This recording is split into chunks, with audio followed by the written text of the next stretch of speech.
Shalom. Call Haloyim La Yehapa Bahashim Yehapa Shai Bahashim Racha Kodash.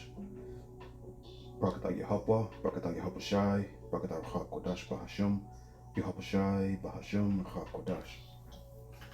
Shalom and double honors to the elder apostles of Great Millstone.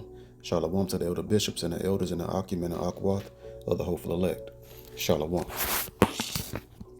Just want to go into a quick video entitled "The Time of the Gentiles Are Fulfilled." And you may wonder what that is. That's when the time of the heathen Gentiles, are ruling the earth, the four beasts and the four metal statue. The statue in the book of Daniel of the four different metals. That the Most High prophesied. And so that's the time of the Gentiles being fulfilled, but chiefly the time of the Gentiles being fulfilled of them, destroying the temple, taking over Jerusalem, parting the land of the Most High, to their own wicked desires, right? So that's the time that they have, is being fulfilled now. And they have their time in the sun, so to speak. And, our salvation is extremely near. That should be on your mind every day, thinking about the impending salvation and judgment. Salvation to the one-third elect, so-called blacks, Latinos, Native American Indians, and the judgment simultaneously to the 2/3 of Israel that's wicked, and then the heathen headed by Esau Edom, a so-called white man, aka Leviathan, right? So we'll go ahead and start actually here in Luke chapter 21 and verse 24. And they shall fall by the edge of the sword, and shall be led away captive into all nations. And Jerusalem shall be trodden down of the Gentiles. Jerusalem, that's talking about the land. And also, we got trodden down when we were in the homeland. In 70 AD, it's a 7-year stretch, a period of time called the Roman Jewish Wars. Although we're not Jewish, but that's what it's referenced as. The Roman Jewish Wars was from 66 AD to 73 AD. And that was a prophecy fulfilled. And in 70 AD, in the midst of that 7-year period, 70 AD, is when the general Titus of the Roman army, was able to overcome Jerusalem and ended us being in our homeland, right? And a lot of us got slain, and a lot of us fled into the mountains, aka towards Africa, and that was a prophecy fulfilled. The Messiah said, when you see when you see the armies compassed round about, know that the end is near, the end of us being in Jerusalem.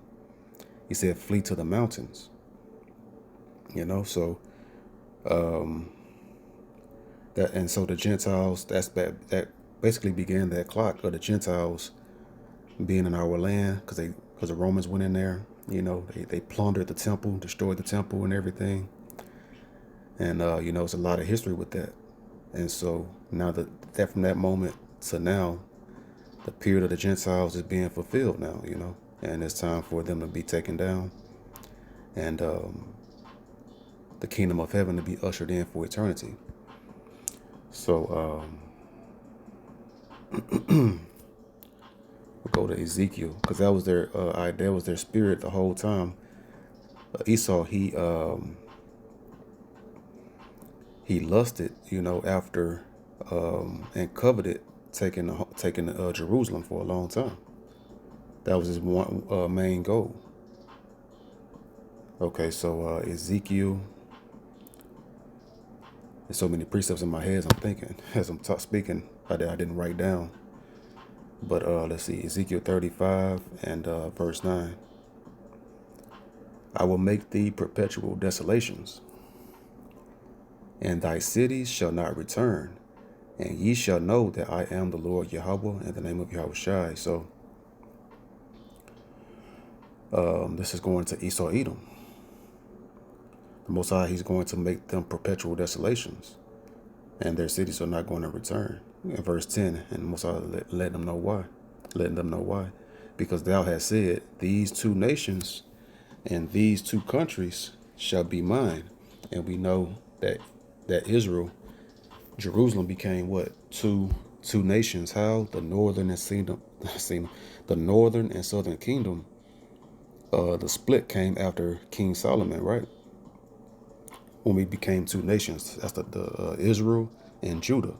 Israel became synonymous with the northern kingdom, or also aka Samaria, and then the southern kingdom became synonymous with Judah, the tribe of Judah, Benjamin, and Levi, because the northern kingdom were more wicked, and they went off. They kicked out the Levitical priests out of the northern kingdom, and they all migrated and all settled into the southern kingdom, and that's where the tribe of, that's where the Levitical priest, the tribe of Levi, resided from then on specifically with the tribe of Judah and Benjamin, so, and became, made up the whole, the entirety of the southern kingdom, the three tribes.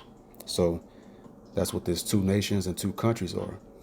So Esau, and in verse 1 right here, or verse 2, you see it says, Son of man, set thy face against Mount Seir. That's the Esau Edom, and prophesy against it. So that's who that's talking about. Esau, he's always coveted taking over our homeland, the Holy Land, the land that floweth with milk and honey, right? See, Seir, Shah, Yar. I got to go back and got to brush up on my Assyrian Hebrew as well, but it says Seir, hairy or shaggy. You see, because they are very hairy people. That's why they shave every day, right? That's Esau, the Edomites. They shave. If they don't shave, then they get very hairy. And they actually look like Bigfoot. So that's where they get that whole Bigfoot narrative from, because that's them. If they don't shave. Let them go a few months or a year without shaving, they'll be very hairy. That's how Esau came out, hairy all over. Hairy all over. Red, hairy all over, like a, like a hairy, like a hairy, red all over like a hairy garment, so roughly paraphrasing when Esau was born. But you see, patriarch of the Orites, the inhabitants of Edom before the descendants of Esau, the Edomites, the land of Edom, south of the Dead Sea, because Esau took over just like the Israelites took over the land of Canaan. It was called Canaan before it became Israel and Jerusalem, right? So Seir was inhabited by, another Hamite tribe, the Orites, so-called African people. And then Esau went in there and took it over. And now that's Mount Seir is synonymous with Esau.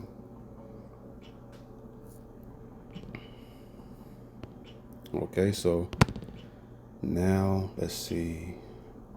So that's what that's referencing here is Most High is going to make Esau perpetual desolations, and because he wanted to possess, he's coveted our Holy Land, and they're over there right now. Those small hats, because they took over it in around 70 AD, and then also, then when they fell as the Roman Empire, they fell and went to the caves during the Dark Ages, right? They came out of the caves, called it the Renaissance, aka it means rebirth, the rebirth, and then now they finally took it over again, with the small hats, along with the heathen as well. The other heathen, the Arabs, because the Arabs took over the northern side, right, the northern land, and that's why they steady fighting over there. The Arabs and the small hats fighting over that land over there, because they're trying to take over as much of that land as they can. That's what they're doing, for their own benefit. So let's see, now Ezekiel 36:5. Therefore, thus saith the Most High Power Yahweh, in the name of Yahweh Shai, surely in the fire of my jealousy have I spoken against the residue of the heathen. What's residue? That's like the remnant. That's the smallest part of the heathen. And against all Idumea, that lets you know right there that they're the smallest nation on earth, but they make you think that they're the majority when they're actually the minority on the earth. They're the residue of the heathen. So Idumea, another name for Esau, for Edom, the so-called white race, which have appointed my land into their possession with the joy of all their heart. You see, and with the spiteful minds to cast it out for a prey. You see, they took over our lands. They always coveted our land to take over it, and that was fulfilled. Of them take as a prophecy of them taking over and the time of the Gentiles being fulfilled, and it's fulfilled now. That's why we see the earth in so much peril and judgments and everything going forth.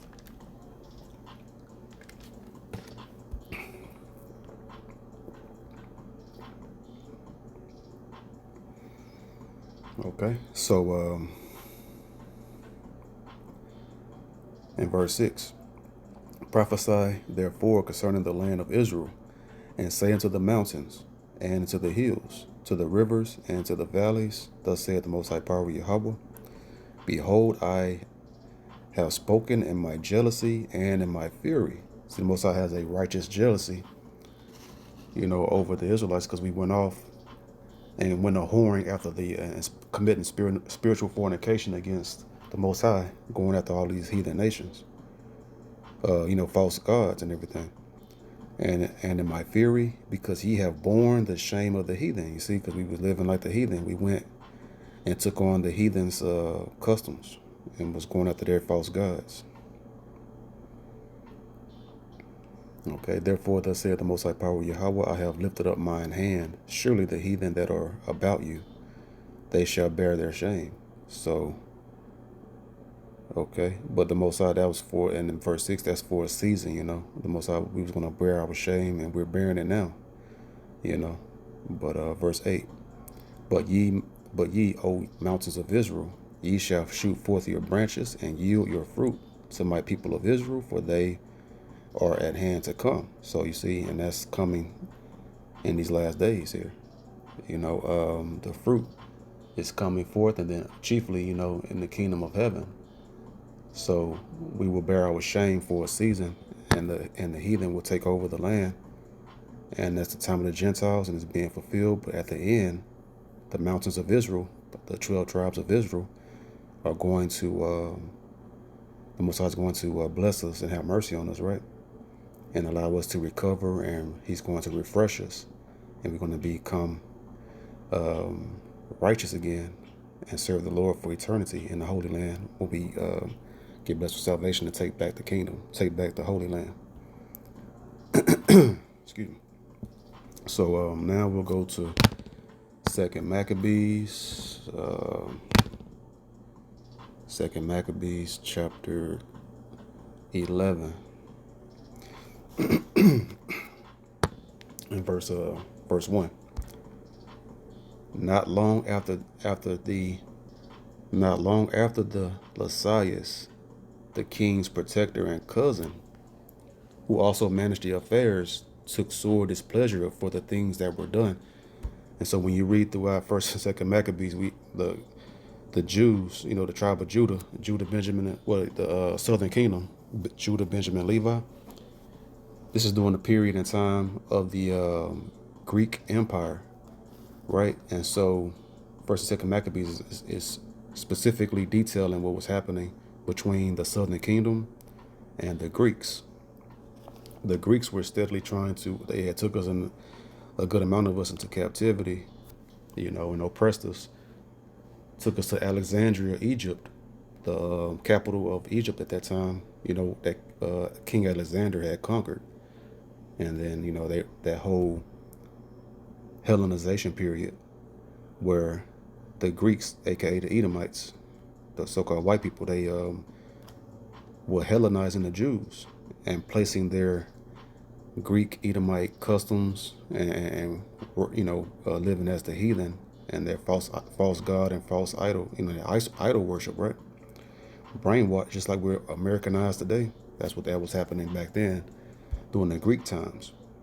And so we had many wars with them, many wars with the Greeks, and we defeated them many times. And that's how you get Hanukkah, because we kicked the Greeks out of the temple. They was trying to defile in the temple and everything, right?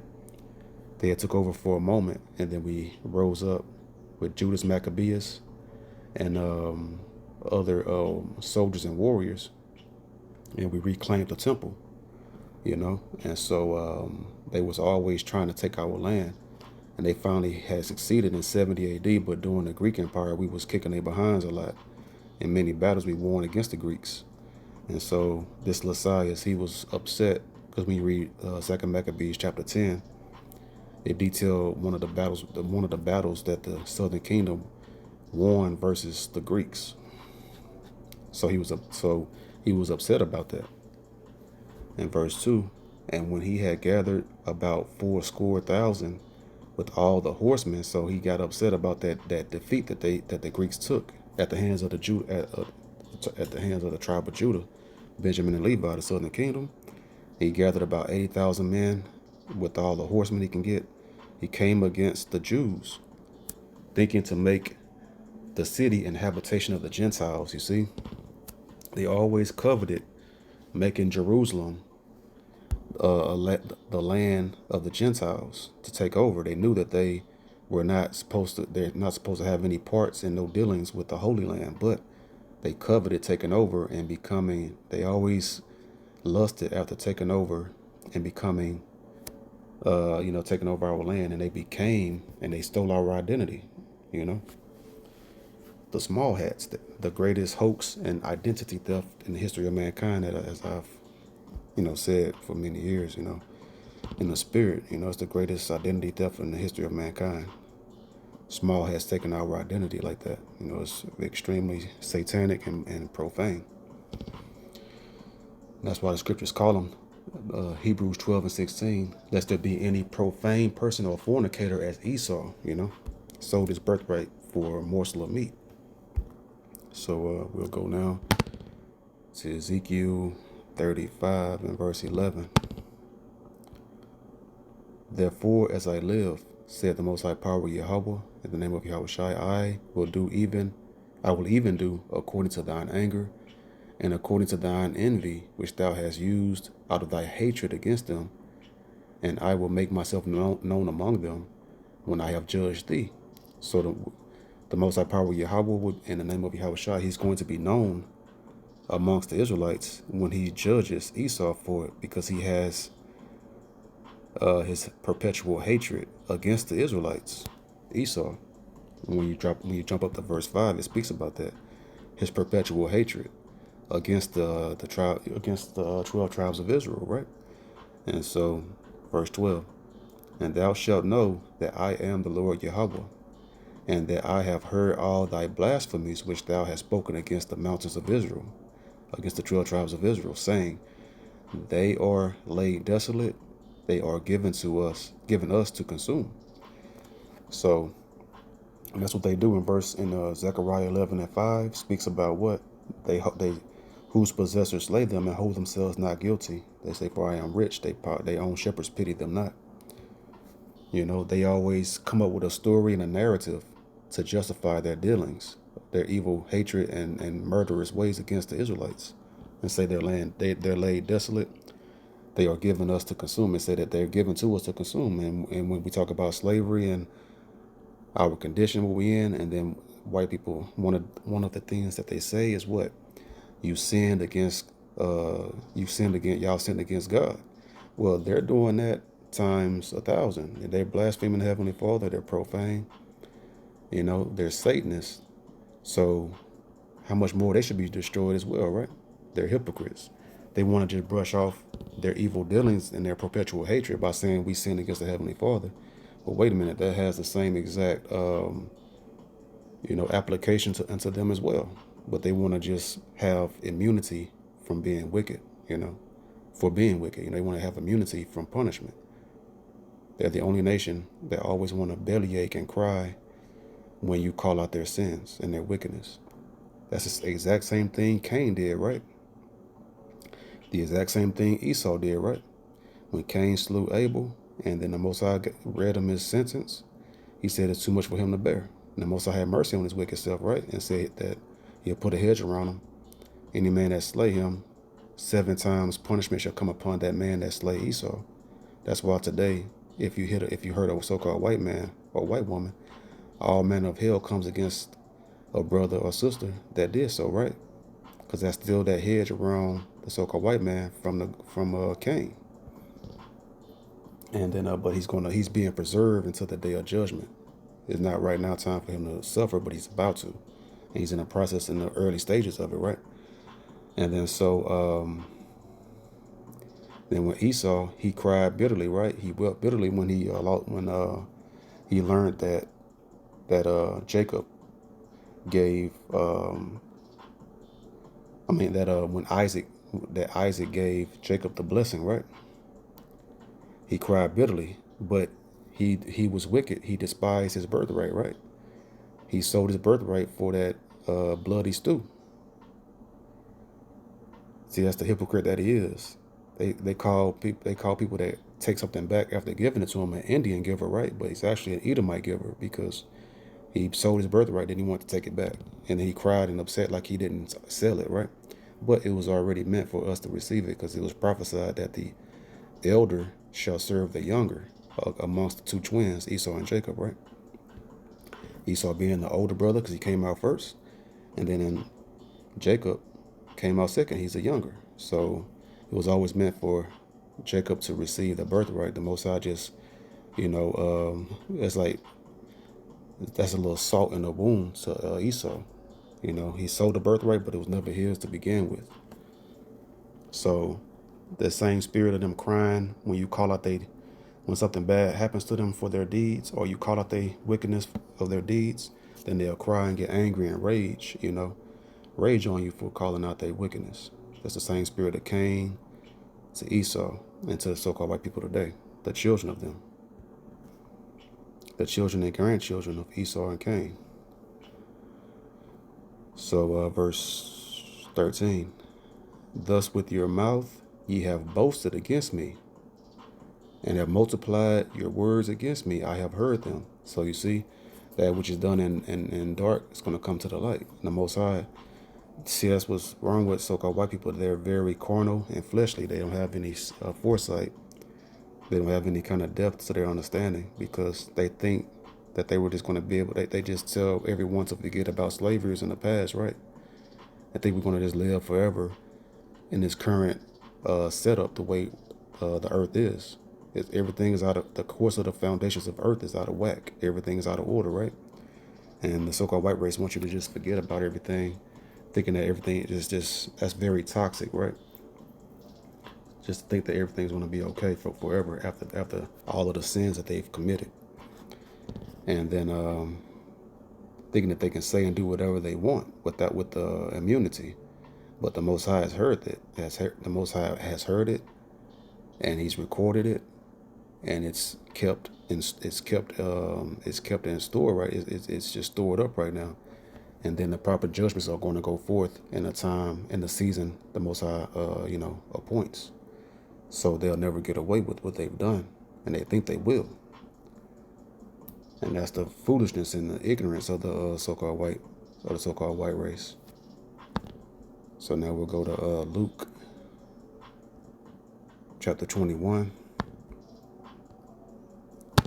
and verse 25.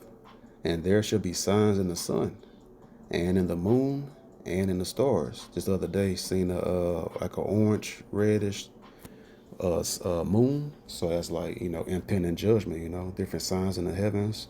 The solar eclipse is coming. There's another eclipse coming, I think in September or October. I gotta double check.